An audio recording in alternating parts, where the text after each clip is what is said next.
राजकारण नाही व्हायला पाहिजे असं तुम्हाला काय वाटतं? नाही, आणि त्याच्या हितासाठी राजकारण नाही व्हायला पाहिजे. जितकी जबाबदारी त्यांच्यावर आहे ती जबाबदारी माझ्यावर नाही. मला त्यांनी बहुमताने निवडून दिलेलं आहे नगराध्यक्ष पदाला, सर्व पक्षी एकत्र होऊन दी. असं नाही की ती जबाबदार आहे, जबाबदार मी बी आहे. मोटर जळाली नंतर दुसरी मोटर त्यांनी दुरुस्त केली, दुसरी मोटर दुरुस्त केली आणि दुसरी मोटर दुरुस्त केल्यानंतर तीही मोटर अजून जळाली. मग दोन्ही मोटर जळाल्यानंतर मुख्य अधिकारी असो या नगराध्यक्ष असो काय करू शकतो सांगा. आणि त्यानंतर आमची पाईपलाईन मोटर दुरुस्त झाली, त्याच्यानंतर केबलवाल्यांनी 3दा पाईपलाईन फोडली मेन लाईन. तर त्याला दुरुस्त करायला वेळ जाता का नाही? मग ती दुरुस्त करून घ्यायचं. ही पाणी पुरवठा सभापतीची जबाबदारी आहे. पाणी पुरवठा सभापतींनी, पाणी पुरवठा कर्मचारी, पाणी पुरवठा इंजिनियर, मुख्य अधिकारीपर्यंत फोन लावायची गरजच नाही ना. पाणी पुरवठा सभापती पाणी पुरवठा इंजिनियरला भेटायला पाहिजे ना, त्यांना फोन लावून सांगायला पाहिजे. काम कोणाचं आहे? पाणी पुरवठा इंजिनियरचं आहे. पाईपलाईन फुटल्यानंतर कुणाला विचारणार तुम्ही? शेवट काय मुख्याधिकाऱ्यांची काय मंजुरी किंवा त्याचा मंजुरी काय नाही, टेंडर दिलेला असतो ठेकेदाराला. मग टेंडर दिलेला असल्यानंतर त्याला मंजुरी घ्यायची काय गरज आहे? मोटर दुरुस्ती करणारा टेंडर दिलेलं आहे, पाईपलाईनची जी लागणारी वस्तू आहे त्याचं टेंडर दिलेलं आहे, तिथून आणायचं आणि जोडायचं. त्याची बाकी थकलेली म्हणून ते देत नाही म्हणते. बाकी थकलेली ह्याचा काही विषय नाही. मटेरियल सध्या नगरपालिकेत तयार आहे, वाल आहेत, पाईप आहेत, मोटर आहेत, सगळे. विनाकारण मुख्य अधिकारीला एकमेक कॅबिन दिलं नाही म्हणून टार्गेट करायचा प्रयत्न करत आहे. आणि ही विषय मुख्य अधिकारीपर्यंत न्यायचं येतच नाही. सफाई काम होत नसेल गावात तर त्याच्यावर दफेदार आहेत, दफेदार नंतर सफाई अधिकारी कर्मचारी आहे. आणि कमी जास्तीला 12 नगरसेवक सफाई होत असताना शिल्पी काढून सोडतात, ती 12 दफेदार वेगळेच आहेत.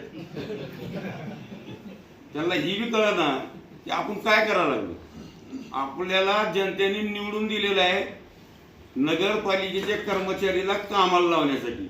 आणि ती नगरपालिकेच्या कामला लावायचं जर दिलं, स्वतःच दफेदारीचं काम करत असेल तरी लय मोठा नगरसेवक पदाचा अपमान आहे. साहेब, शहरात स्वच्छतेचा बी अभाव दिसून येत आहे. त्यामुळं शहरात गटारी साफ नाहीत, मच्छरचा प्रादुर्भाव वाढलेला आहे. नागरिकांचे आरोग्य खूप धोक्यात आहे. लाईट गेली तर रात्रभर नागरिकाला झोप येत नाही त्या मच्छरमुळे. याला ही समिती जबाबदार आहे, त्याबद्दल तुम्ही काय सांगता? ह्याच्यात स्वच्छता कधी वेळेवर होत नसेल तर ह्याचा जबाबदार आरोग्य सभापती आहे. आरोग्य सभापतींनी त्याची काळजी घ्यावी. संबंधित दफेदाराला बोलवावं, दफेदाराला विचारावं की बाबा स्वच्छता कुठं आहे कुठं नाही आणि कुठल्या प्रभागातून स्वच्छता चालू आहे. आमच्यापाशी आता सध्या अशी मोहीम आहे 1 ते 10 प्रभाग. 1 पासून सुरू केलं तर 1 संपला की 2, 2 संपला की 3, 3 संपला की 4, अशी 10 प्रभागात बारी बारीने स्वच्छता चालू आहे. आणि ती स्वच्छताच कमतरता कधी पडत असेल तर त्याला आरोग्य सभापती जबाबदार आहे. त्यांनी सभापती पद घेतलंच कशासाठी? सध्या तर कुठेही स्वच्छता दिसून येत नाही. मुख्याधिकारी त्यांचे फोन का उचलत नसतील ह्याच्या मग काय कारण? मुख्य अधिकारीपाशी सदस्यांचं काम काय? नाही, काय बी समजा एखाद्या ऐकून घ्या, परंडा नगरपालिकेत तुम्हाला PTR काढायचा असेल तर तिथं कर्मचारी आहे, ना हरकत घ्यायची असेल तर तिथं कर्मचारी आहे आणि तिथं सहीचा अधिकार आहे. त्याला मुख्य अधिकारीनेच करावं असं काही नाही. कुठलंही काम करायचं असेल तर मुख्य अधिकारी असावा असं काही विषय नाही. मुख्य अधिकारीकडे जबाबदारी फक्त आर्थिक जबाबदारी, या कुठलं बिल द्यायचं आहे, या कुठले विषय खर्चांची येत असेल ती ठरवायची मुख्य अधिकारीलाच का फोन करतात? मुख्य अधिकारी सोडून दुसरे कर्मचारी आहेत ना तिथं काम करायला, तुम्ही त्यांना संपर्क साधा ना. 1.5 महिन्यापूर्वी त्यांनी मोटर जळाली म्हणून त्यांना सांगितलं होतं दुरुस्त करायला, मग ते कर्मचारी ऐकत नाहीत म्हणून तक्रारसाठी. अहो, तुम्ही म्हणताना आम्ही बहुमत आमचं आहे, सभापती आम्ही आहेत, मग कर्मचारी कसं ऐकत नाही? कर्मचारी कसा ऐकत नाही तुम्ही त्यांना विचारा, का ऐकत नाही? बहुमत तुमचं आहे, सभापती तुम्ही आहेत आणि कर्मचारी ऐकत नाही काय? कर्मचारी ऐकतो, फक्त एकमेव मुख्य अधिकारीला टार्गेट करायचा प्रयत्न करत आहेत की फक्त कॅबिन नाही दिलं म्हणून उपाध्यक्षाला.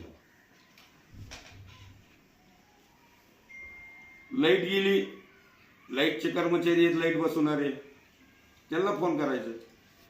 सफाई नसेल दफेदारला करायचं, दफेदार सुटलं कर्मचारी आहे त्याच्यावर बॉस त्याला करायचं. पाणी पुरवठ्याचा घोटाळा झाला तर सगळ्यात अगोदर सर्व 20 नगरसेवकांनी सभापतीला फोन करायचा. कुणाला करायचं? सभापतीला. सभापती साहेब ह्या वार्डात पाणी आज आला नाही, मग ती सभापतीची माहिती गेली. ती सभापती असंच करत फिरतं तर कसं व्हायचं? सभापतीची जबाबदारी आहे ती. पाणी पुरवठा सभापती झाले कशाला? आणि त्याला अनुभव नसेल त्या सभापतीला तर रशीद तांबोळी करून त्यांनी म्हणजे ट्युशन लावून माहिती घ्यावा की सभापतीला अधिकार किती असतो. नळ कनेक्शन द्यायचं असेल तर सभापती सही झाली तर नळ कनेक्शन द्यायला, आणि मग त्याला आम्हाला नळ मिळत नाही. माझं काय म्हणणं आहे, कॅबिन दिलं हे प्रश्न मिटतील का सगळे? अहो कॅबिनेट आमच्याकडे नाही, आणि कॅबिनेट कशामुळे द्यावं? कॅबिन आमच्याकडे नाही, असं बंधनकारक नाही की उपाध्यक्षाला कॅबिन असावं, नियम नाही. तर कॅबिन द्यायचा विषयच येत नाही, आणि कॅबिन आमच्यापाशी नाहीच म्हणून दिलं नाही. तर त्याला मुख्य अधिकारी टार्गेट करते. बोला अजून. स्वच्छता, आरोग्य, सभापतीला संपर्क साधावा.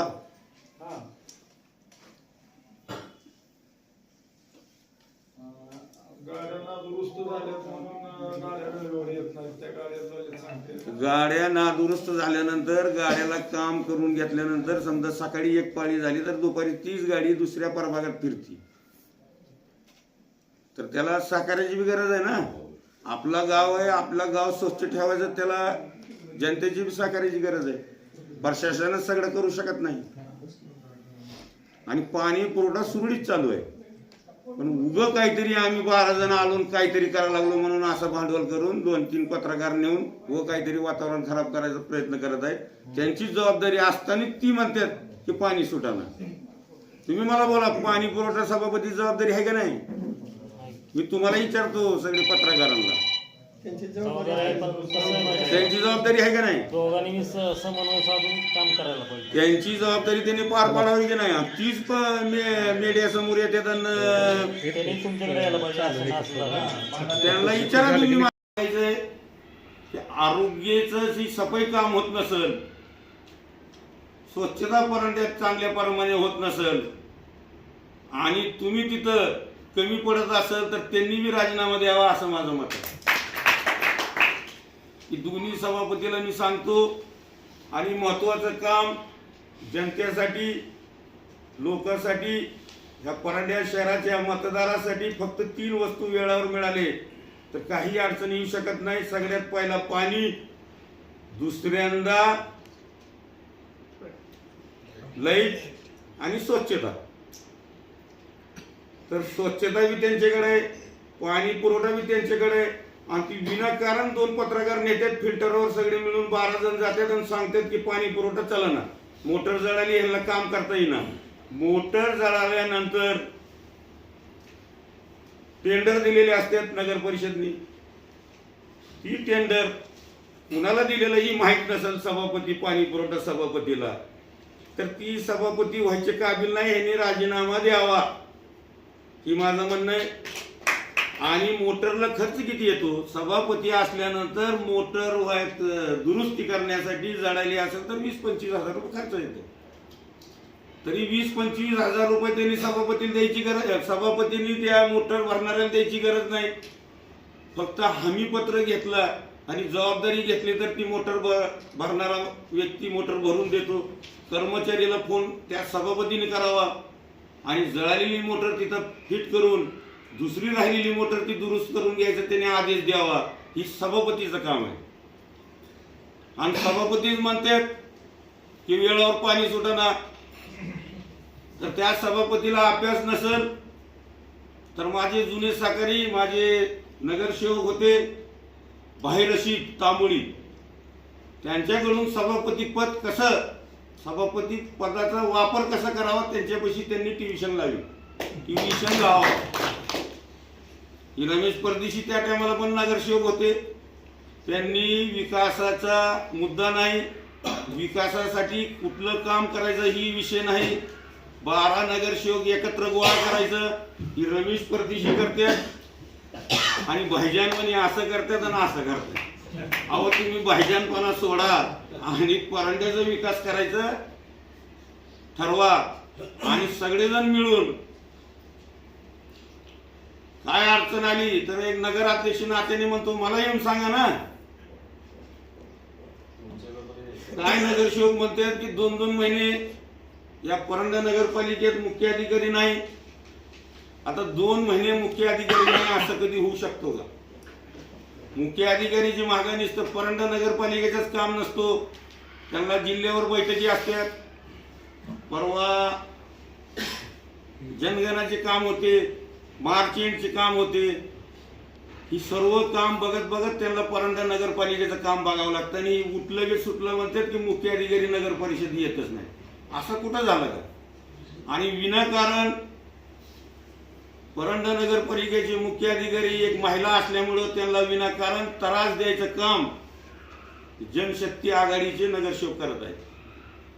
आणि ह्यांना माझं आव्हान आहे, ह्यांनी असे विकास करायचा असेल, जनतेच्या हितासाठी कुठलं काम करायचं असेल तर ह्यांनी कुठल्याही विषयात राजकारण करू नये. काय अडचणी असतील, परवा केबलचं काम चालू आहे, पाणी पुरवठा लाईनवर 3दा मोटर लाईन फुटली केबलच्या कामाला. आता ही अशी अडचणी येत असेल तर ह्याला कोण जबाबदार आहे मला सांगा? प्रशासन जबाबदार आहे? कुणीही जबाबदार नसताना कुणाला बी जबाबदार ठरवायचं आणि व्हिडिओ बनवायचं, फोटो काढायचा की सोडायचा की आम्ही लई जनतेसाठी हिताचे काम करायला लागलो, जनतेसाठी विकासाचे काम करायला लागलो, मतदारासाठी विकास करण्यासाठी भांडा लागलो. ही दुसरं काय नाही. ही विकासासाठी भांडणं, जनतेसाठी भांडणं, ह्यांना फक्त रोज उठलं की सुटलं लोकांना फोटो ह्यांचा दिसावा ह्या विचाराची जनशक्तीचे 12 नगरसेवक काम करत आहेत. ह्यांनी निवडणूक लढवत असताना बी स्वतःच्या साथीदाराला धोका द्यायला गेले नाहीत. एकच मत मागत होतो. मी बोलत होतो भाषणात प्रचारात की ही एक मत मागतात आणि एक मत मागून ह्यांनी 12 नगरसेवकांनी विजय मिळवला. ह्यांनी कधी पॅनल टू पॅनल मतदान मागितलं असतं तर मला वाटत नाही की एकही नगरसेवक तुम्हाला ही निवडून आलेला दिसला नसता. 20-24 नगरसेवक शिवसेना शिंदे गटाचे निवडून आल्याशिवाय राहिले नसते. पण काही चुकामुळं आणि ह्यांच्या मतदार मागायच्या प्रयत्नामुळं काही गोष्टी आम्हाला ही करावं लागलं. दुसरा विषय, माझा एवढा मोठा विजय झाला, नगराध्यक्ष म्हणून निवडून आलो, पण माझे 12 नगरसेवक पडले म्हणून मी ना आदुली उडवली ना मिरवणूक काढली. माझे 12 नगरसेवक पडल्यामुळं मी आदुली उडवली नाही, मिरवणूक काढली नाही. आणि ही लोक नगराध्यक्षाचा उमेदवार पडलं तरी स्वतःच्या स्वार्थासाठी मिरवणूक काढायला लागलेत आणि नाही ती गोंधळ घालायला लागलेत परांडा शहरामध्ये की आम्ही काय लई मोठी लढाई जिंकली असं त्यांना वाटलं. पण माझ्या मताने ह्यांनी ही जी करत आहेत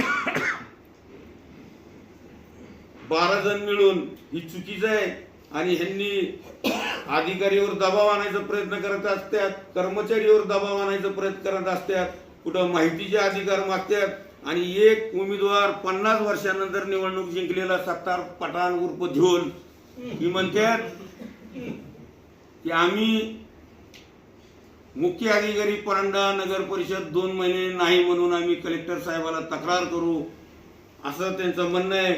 तर त्या नगरसेवकाला मला एकच सांगायचं आहे की मुख्य अधिकारी परांडा नगर परिषदेत 2 महिने नाही ही त्यांनी पुरावा द्यावा. मी नगराध्यक्षपदाचा राजीनामा द्यायला तयार आहे. असे चुकीचे आरोप कुणी कुणावर घेऊ नये आणि करत असताना परंड्याच्या जनतेचा हितासाठी भांडायचं असताना तर सगळ्यात मोठा माझा आरोप आहे की पाणी पुरवठा सभापती ती आहेत, त्यांच्यामुळं पाणी पुरवठा वेळावर होईना असा माझा आरोप आहे. तेवढा बोलतो आणि माझी 2 शब्द संपवतो. जय हिंद, जय महाराज, जय शिवसेना.